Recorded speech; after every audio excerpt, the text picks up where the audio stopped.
I was halfway through microwaving last night's pasta when my phone lit up with my stepmother's name. The kitchen was washed in the tired amber of the under-cabinet lights. Outside, the rain kept tapping on the window like a persistent question. I almost let it go to voicemail, but something in the hour, in the way her name looked on the screen, felt like a hinge moment. I swiped to answer and said hello, holding the warm bowl against my chest like a shield. There was a breath from the other end, like she'd run up a set of stairs. Then her voice, clipped and shallow, folded the room in half. I gave your trust fund money to your stepsister. The microwave beeped. The rain kept tapping. For a second I thought I'd misheard. You, what? To Ava, she said, and I could hear her swallow. It was necessary. She needed it, and I'm her mother, and I made a call. It's done. There is a kind of silence that has weight, that crowds your lungs and widens your eyes. I put the bowl down as if it might explode. My father had built that fund out of tedium and love, stacking it year on year, dollar by dollar, through weekends of spreadsheets and lectures about the future. He'd said, so that when I'm gone, you have more than a memory to stand on. He'd said it with a light slap on my shoulder, with sawdust in his hair from fixing the porch that always leaned. He'd meant for it to be the anchor when the sea got mean. You can't do that, I said. It came out flat the way you speak, to a stranger who has wandered into your house and assumed your chair. You're not the trustee. I am now, she said, and I heard the creak of leather behind her, the old armchair in their living room, mine now, in a paper way. Your father amended things. He didn't. The words came faster than the thought. He wouldn't. It was complicated, she said. We'll talk it through. I'm listening, I said, but she had already shifted. The line filled with the sound of her breath. Then she said, in that gentle way that always made me unsure whether she was being kind or sharpening, a blade, come over tomorrow. We should discuss this like a family. Family. I hung up with my hands shaking. Not with rage yet, but with an older feeling.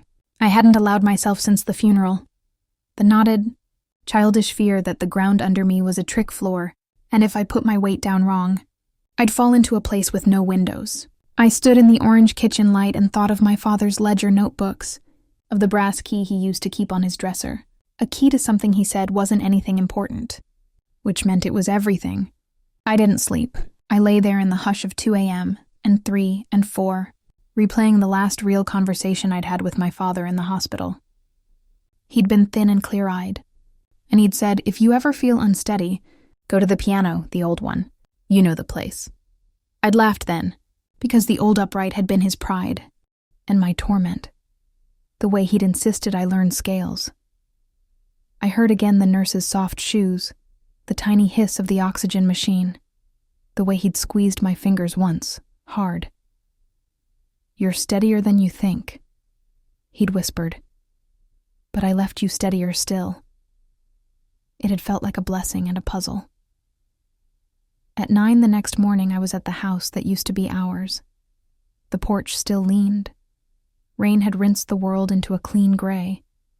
I let myself in with the code that hadn't been changed and caught the instant ache of nostalgia.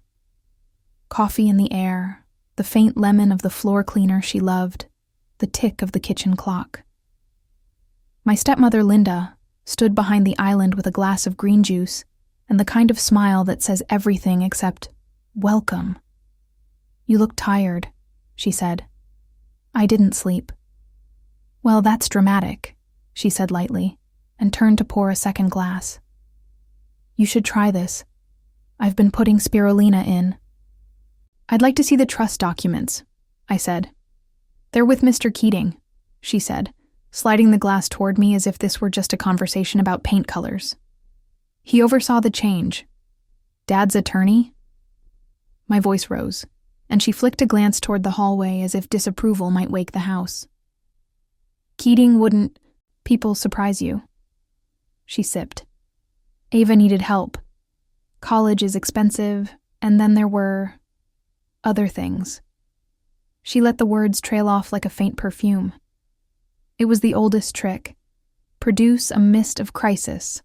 Let the listener fill it with their own worst guess. I did what any mother would do. You're not my mother, I said, and immediately felt the childishness of it, as if I'd thrown a spoon. She lifted a brow, not offended, merely taking note. "You can meet us at Keating's at 2, she said. "He'll explain the amendment and the disbursement." "Disbursement," I said, as if tasting a lemon seed. "How much?" "All of it," she said without flinching, and the world narrowed to the clock's second hand and the sound of my pulse in my ears. I left before I could say anything else I couldn't pull back. Instead of going home, I went to the den where the piano lived, pressed against the wall beneath the old family photographs in their mix of frames.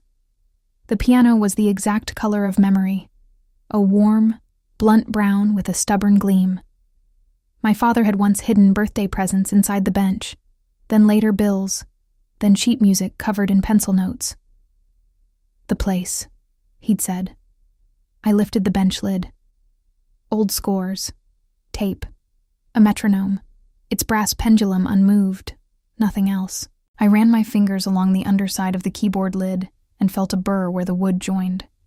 There, invisibly, was a slit piece of wood that flexed. It released with a soft click, and out slid a thin envelope the color of old teeth.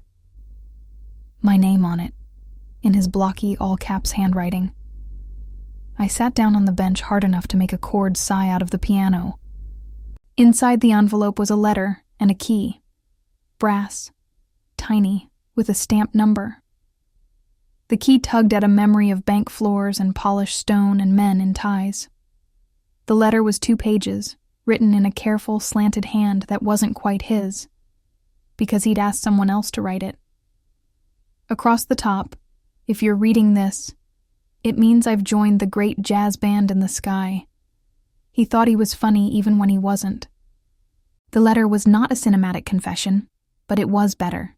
It was a map. It said, in so many words, that he did not trust ease, that he loved me enough to assume the world would try to short me, and so he had put safety on top of safety. The trust had a trustee. It was not Linda. It had terms. It could not be amended without my signature. "If anyone tells you otherwise," he'd written, "take this key and go to Safe Box Bank on 3rd Street, box number 1120. The original will is there. The trust documents are there. The name of the trustee is there. If you need Keating, use him. If he's forgotten who he works for, remind him. You know how to be clear." I don't remember standing up or leaving. 20 minutes later, I was in a bank lobby that smelled like air conditioning and old money. A woman with a tidy bun and tidy smile escorted me past a row of locked boxes and into a small room with a table that was too clean to be comfortable. She turned the key in the locker, but the box also required mine. And when I slid that little piece of brass into a mouth that had been waiting its shape, a warmth rose behind my eyes that felt like a hand on my shoulder. The documents looked like nothing special, just paper. But paper can be architecture. The trust was intact. The trustee was a name I didn't recognize. Margot Ellison. There were signatures, embossed seals. There was a letter from Margot with a number to call in the event of any discrepancy or concern, the kind of phrasing that made my skin prickle with gratitude. There was also, tucked into the folder like a leaf you forgot pressing between pages, a small USB drive, and, beneath it, another note in my father's slanted humor. "Do not trust the story you're first told. Do not trust the second one either." At 2, I sat in Keating's paneled office, where the leather chairs were the color of a bourbon you could not afford. Linda sat beside me in a powder blue suit that made her look like she'd wandered in from a wedding. Keating was talent at being unreadable in a way that made you doubt your own eyesight. He cleared his throat. "Thank you both for coming," he said. "We have some—" "No amendment was made," I said. "You know that. You also know you aren't the trustee, Linda." I said the name like it was new to me, like I was trying out a different instrument. "Ms. Margot Ellison is." Keating blinked. Linda's lip pulled in, then steadied. "Where are you getting this?" he asked. "From the vault my father left for me," I said. "I have the original trust. The original will. Both are sealed and stamped and very clean. I also have a drive I haven't looked at yet. I turned to Linda. So I have to ask, calmly and clearly, why did you tell me you had given my trust fund to Ava? Because it's the truth, she said. Your father gave me discretion, and I used it. I'm sorry you're upset, but we made choices as a family. You forged something, I said. Not loudly, but the word had its own volume. Keating's mouth opened and closed. Linda's eyes went almost tender. You're tired, she said. You've been grieving. You're seeing ghosts in paperwork. Then you won't mind if I call Margot, I said. I already had her card out, the number underlined in another hand that wasn't my father's. A new character in an old play. Absolutely not, Linda said, which was an answer with edges. We wrapped nothing. Keating, with that same unreadable face, said we should pause until everyone had cooled down. I walked out of that office past a receptionist who looked at me like she wished she could take off my worry and hang it in a closet. The rain had stopped, and the sky glowed the particular white of a clean page. I sat in my car, the engine off, and called Margot. She answered on the second ring. This is Margot Ellison. My dad was Leonard Hart, I said, and her inhale was quiet but real. I've been waiting for you, she said. I had a feeling I'd hear from you sooner than later. Linda says the fund is gone, I said. She doesn't have access, Margot said, and the certainty in her voice was a rope thrown to someone in water. Unless someone forged my signature or yours, which would be ambitious. Then where did it go? I asked. That, she said, is what I've been trying to figure out for 3 weeks. She paused. Can you come to my office now? There's something you should see. I drove with my hands at 10 and 2, like a test. The city looked newly drawn, edges crisp, everything a shade sharper. Margot's office was in a building that looked plain from the outside and careful inside.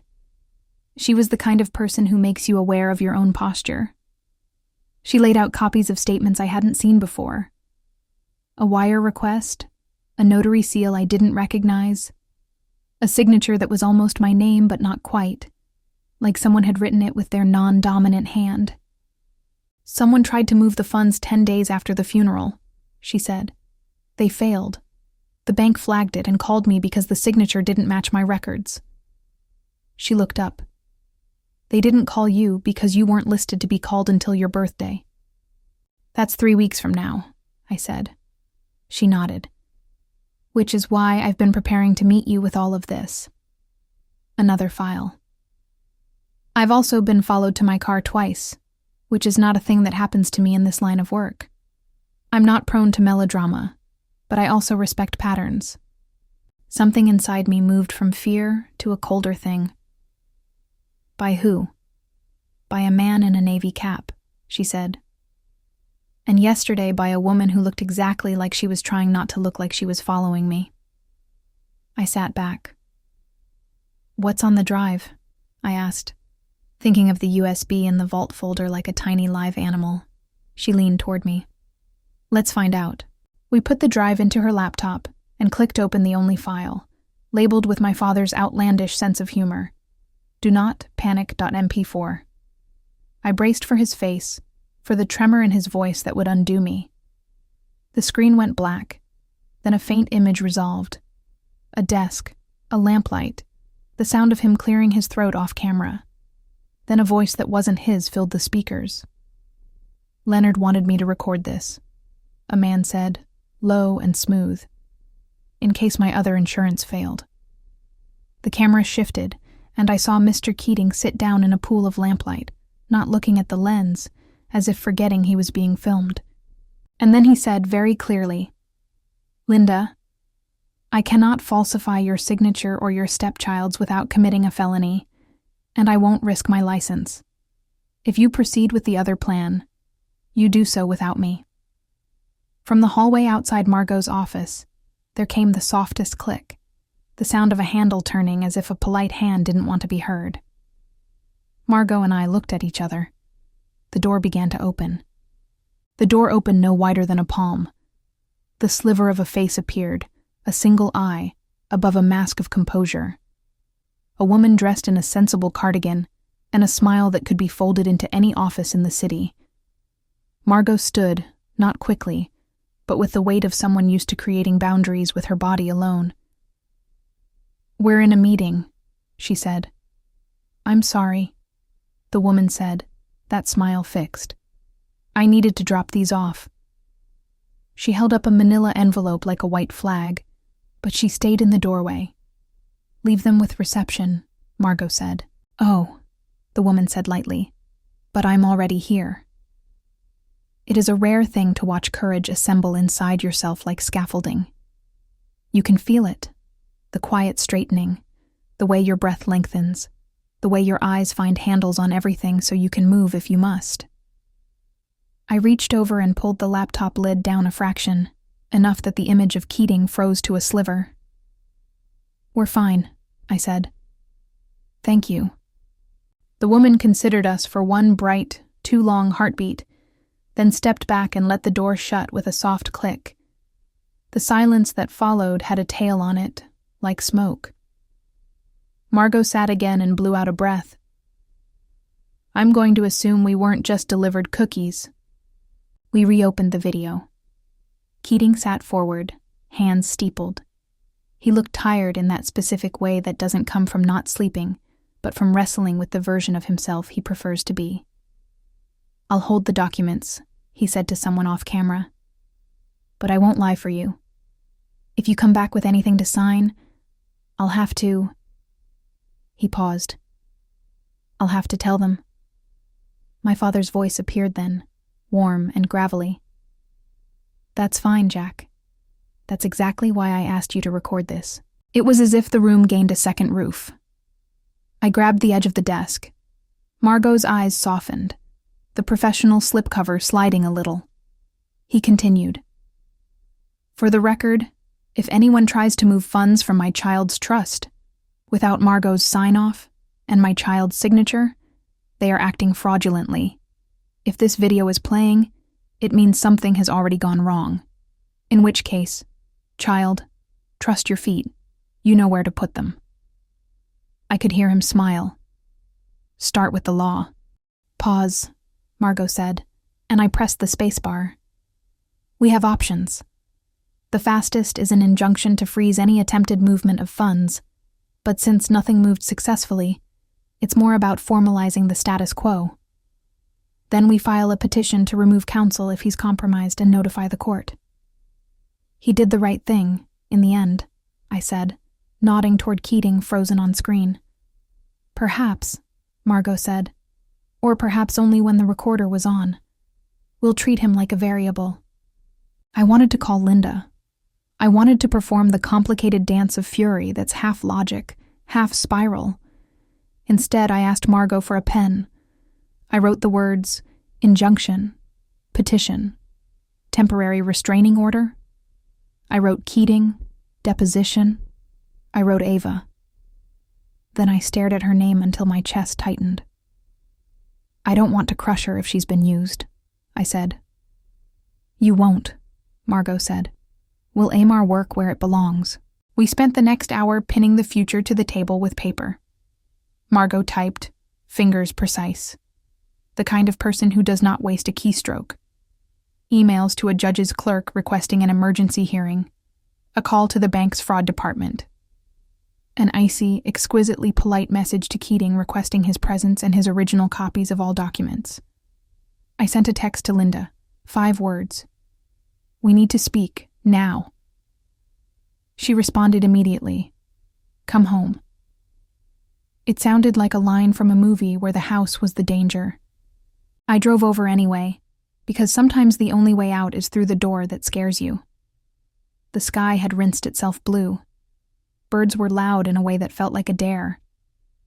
I walked into the house that used to be ours and found Linda at the table with a legal pad and a glass of water as if she had been studying how to look innocent. "I saw enough," I said. "And I saw Keating on video saying he wouldn't falsify signatures. And I saw the trust, with Margot's name, not yours." I pulled out a chair and sat. "Why?"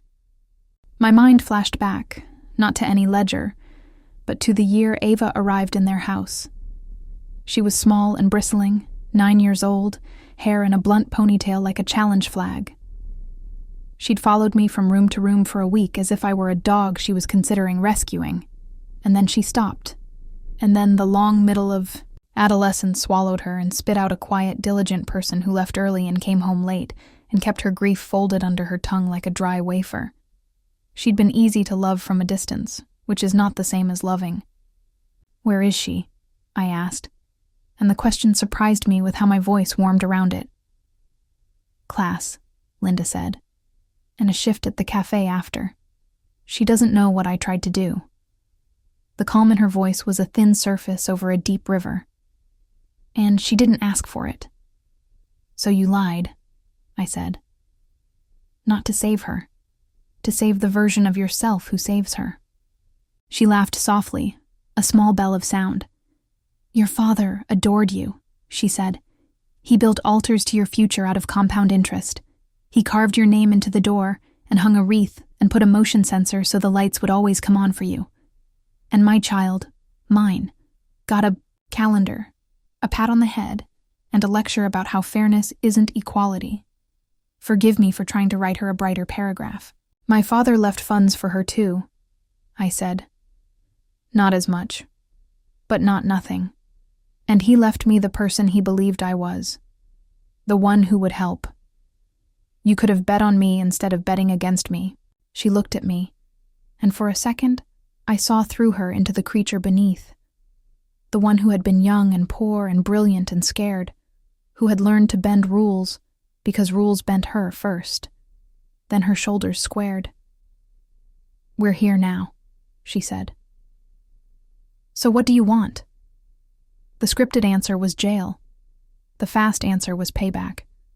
But the person my father believed I was took a breath and asked the thicker question. "How much do you need for Ava this month?" Linda's jaw slackened just slightly, then firmed. "Tuition installment is $900. Rent is $650. Books, $180. And some health bills. $200? She said the last like a guess that was not a guess. $2,000 then," I said. "And then we sit down with Margot and figure out what a sustainable, legal, honest plan looks like. With me in the room. With Ava in the room. With documents that don't grope in the dark." "You'll give it?" Linda said, and her tone was a chord pulled taut between disbelief and something like relief. "I will loan it," I said. "From my account, not from the trust, with an understanding. If forging or attempting to move funds happens again, the only conversation we have next is with a judge." I leaned in. "And if you're using health bills to smudge something else, don't. I'll still help. But be a person I can stand next to. Promises are lighter when you make them with someone else's money," I said. Then I softened, because this was a field where the grass hid holes you could break a leg in. "Tell her I'm here. Tell her she can tell me anything. Or tell her nothing, and let her tell me herself when she's ready." There was a long quiet, in which the clock ticked and the house breathed. Then Linda nodded once, a small, exhausted motion. "I didn't think you'd show up like this," she said. "Like what?" "Like your father when he was good," she said, and a smile that wasn't armor touched her mouth. Stubborn and exact and impossible to bribe. I left with a draft meeting on the calendar and the video saved 3 ways. Outside, the day had become crisp, as if the city had a new outline. I drove to the cafe and waited for Ava at a small table near the door. When she walked in, hair escaping her messy bun, sweater sleeves pushed past her wrists, she saw me and stopped like someone had called her name in a foreign country. "Hey," she said, guarded. "You don't order anything with oat milk. You always say it tastes like chalk." "Some chalk is comforting," I said. "Sit?" She did, dropping into the chair like it might bite. For a minute we performed the small talk of kin who have learned each other's weather but not geography. Then I told her the truth, where I could. Not about the video, Not yet. I told her I had money I could share, that the trust was safe, that if she needed help, I wanted to give it in clean ways. I watched her eyes fill and empty and fill again. "Mom said you'd be mad," she whispered.